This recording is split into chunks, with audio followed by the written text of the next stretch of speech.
Hi, I'm Sarah Gibb Millspaugh, and I'm here to talk about examples of outreach events.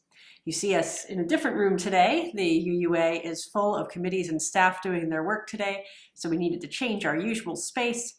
We're in the research room with a bit of distinguished scholarship behind me.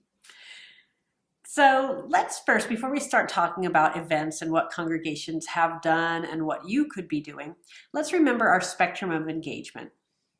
And along that spectrum, people don't start off necessarily immediately knowing they want to connect with a congregation.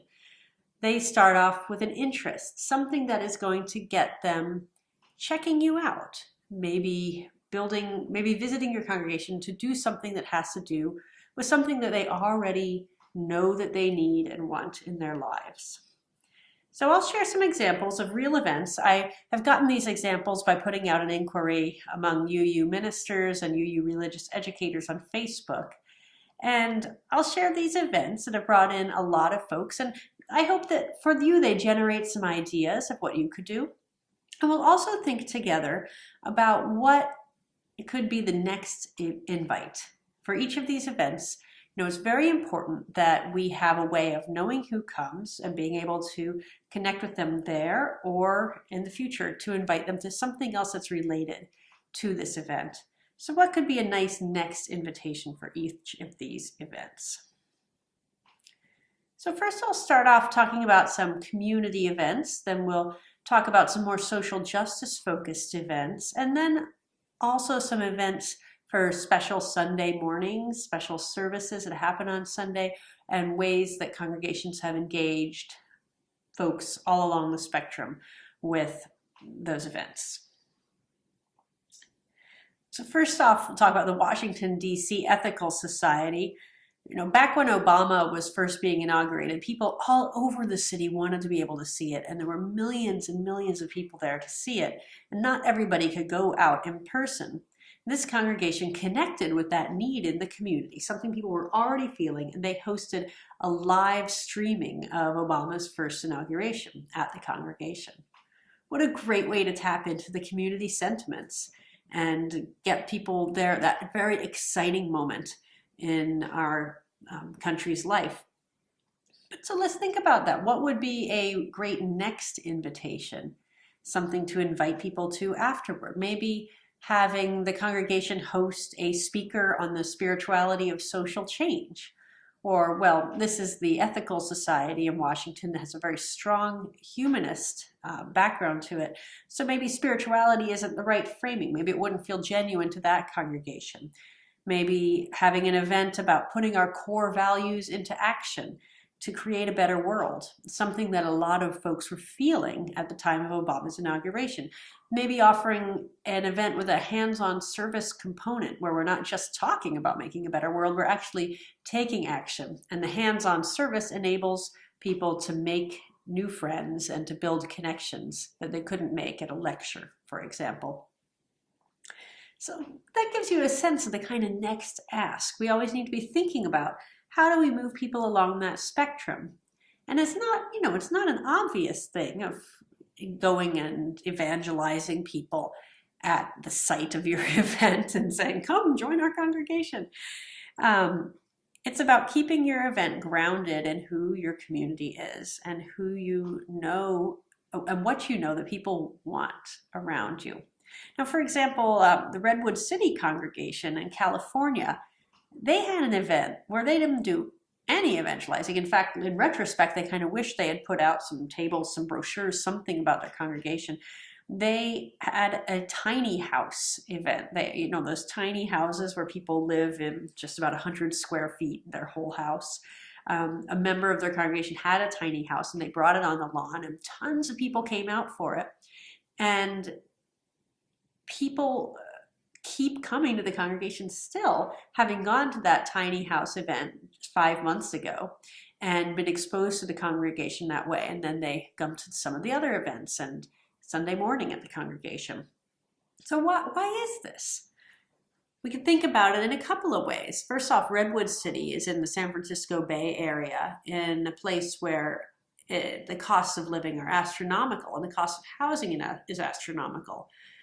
And also, there's a lot of interest in simplifying our stuff and living more green and living in a more harmonious way with our environment and our world. And so you get those two things together, and this is speaking to a need. The tiny house is speaking to a real need, a real interest that people already know they have in the community. People who might not necessarily know that they have a need to be part of a spiritual community, but because they come and see the tiny house, it opens their mind to being part of this spiritual community and what they have to offer. So what would be a cool next ask in this situation, and a cool next event to invite people to after the tiny house? Maybe something else about tiny houses. Maybe something about living lightly on the earth and ways you can modify your existing house to do that. Lowering your carbon footprint groups that get people engaged and get them to know each other as they're all working together to lower their carbon footprint. There are many possibilities and many ways to link this with our UU values as we do it. Eau Claire, Wisconsin, Julie Lepp, the minister there, said they're working on creating a wellness expo for their congregation, which is great. A lot of people are looking at the integration between psychology, spirituality, physical health, and wellness. And Eau Claire, Wisconsin is not necessarily a place where that is happening a lot. So they're fulfilling a community need by making this happen in their congregation. Now, say in Boulder, Colorado, it might not be the best thing for the UU congregation to host a wellness expo because there's a wellness expo every week in Boulder, Colorado. So it depends on knowing your community and knowing what people are already longing for and interested in and how that overlaps with who you are. Austin, Texas, the first UU church there, has their Our Whole Lives sexuality education program open to people beyond the congregation, and that's always a huge draw. And of course, OWL is core to who we are. And it's something in Austin, Texas is not well known for having strong sexuality education. So it draws in those people, those families in the community who want their children to have a gay positive, comprehensive sex ed program that's going to prepare them for living healthy sexual lives. And they feed that community need by opening up their program to the community. They also in Austin have a Harry Potter based summer camp. And that brings in tons of new families according to their lifespan education minister, Marisol Caballero. And she says that both of these things fill a real need for folks. So, people need good summer programs, and the congregation has that. So it draws folks in and it builds a relationship with the congregation. In Cordova, Tennessee, they do something that I think is actually not that local specific, that it could be a model brought all across the country. They have a program called Little Helpers. It's social justice service projects where young children can participate along with their families. And it draws in 20 to 50 families from beyond the congregation each month to work on these projects. And likewise with Austin, they also have Our Whole Lives open to the community, and they bring in about 35 families from beyond the congregation each year for this program. So those are all some social justice related events, and I hope it's getting you thinking about what is that sweet spot, that place where who you are as a congregation and what the community already is hungry for comes together. We can also think about Sunday morning and think about Sunday morning as an event. And as Carrie mentioned, it's not necessarily the best first date, but Sundays do have the opportunity to be that way.